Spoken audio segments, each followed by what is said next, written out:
കുട്ടനാട്ടിൽ വെള്ളക്കെട്ട് രൂപപ്പെട്ടു. താഴ്ന്ന മേഖലകളിൽ വെള്ളം കയറി. കുട്ടനാട്ടിൽ നിന്ന് മനീഷ് മഹിബാൽ തയ്യാറാക്കിയ റിപ്പോർട്ടൊന്ന് കാണാം.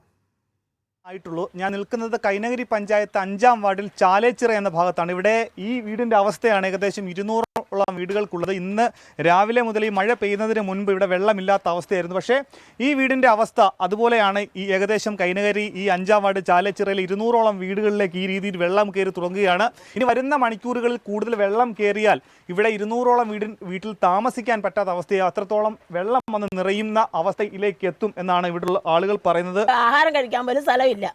ഒരു ചാൻ കൂടെ കയറിയാൽ 4 കട്ടിൽ മുങ്ങും. അതും പൊക്കി വെക്കണം, അല്ലെ എവിടെങ്കിലും പോകണം. ഇങ്ങനെ വെള്ളം കയറാൻ കാരണം എന്താ? ഈ മഴ പെയ്തല്ല, പാടശേഖരം വെള്ളം കയറ്റിയതാ.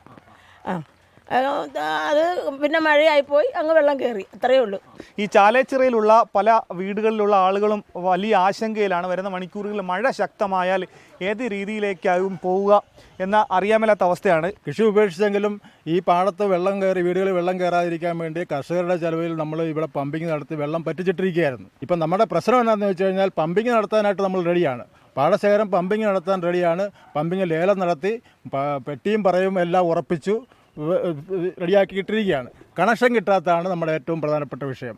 ഈ വെള്ളം കയറി കിടക്കുന്ന കാരണം ഇഴജന്തുക്കളുടെ ശല്യമുണ്ട്. വീട്ടിലെ പറമ്പിലുള്ള മുഴുവൻ പച്ചക്കറിയും വൃക്ഷങ്ങളും പോകുന്നൊരു അവസ്ഥയിലാണ് നടക്കുന്നത്. ഇവിടെ പെയ്യുന്ന മഴ മാത്രമല്ല, കിഴക്കൻ പ്രദേശങ്ങൾ പ്രത്യേകിച്ച് ഇടുക്കി, പത്തനംതിട്ട, കോട്ടയം ജില്ലകളിൽ പെയ്യുന്ന മഴ ഈ മീനച്ചിലാർ, മണിമലയാർ, പമ്പയാർ വഴി ഈ കുട്ടനാട് പ്രദേശങ്ങളിൽ വന്നാൽ ഇവിടെ ജലനിരപ്പ് ഉയരും. വീടുകളിലുള്ള ആളുകൾക്ക് ഇനി വരുന്ന ദിവസം കൂടി മാറി താമസിക്കേണ്ട സാഹചര്യം ഉണ്ടാവും. ഞാൻ നിൽക്കുന്നത് കൈനഗിരി പഞ്ചായത്ത് 5-ാം വാർഡ് ചാലേച്ചിറയിലാണ്.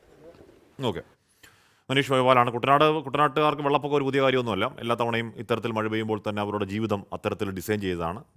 പരമ കഷ്ടമാണ് എന്നേ പറയേണ്ടത്.